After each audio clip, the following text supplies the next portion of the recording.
22,000 कोटी Donald Trump गोटे video रे कहउछंती केमती तांकर सांग माने गोटे दिन रे 22,000 कोटी कमेइले आउ जणे 8,000 कोटी कमेइले।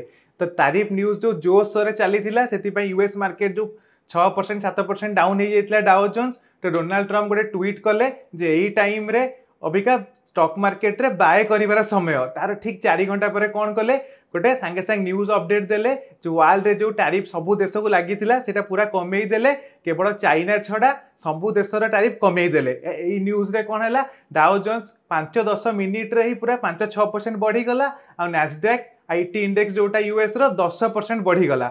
आ से गोटे वीडियो रे पूरा प्राउडली कहउचंती केमती तांकर सांग माने 22,000 कोटी आउ जने 8,000 कोटी कमेइले। भाबंतु इंडिया रे धर एमती गोटे मंत्री कहिबे जे तांको सांग माने केमती गोटे दिन रे स्टॉक मार्केट 10,000 कोटी कमेइले। भाबंतु को हिसाब रे बैकलैश हबो देश को अदानी अंबानी सब नेई गले माने को टाइप रो पाल्ला हबो आपण भाबी कि से हिसाब रे कमेंट दियंतु। आ एटा कहउचनी जे वर्ल्ड रे आजि पर्यंत सबुठु बड़ इनसाइड ट्रेडिंग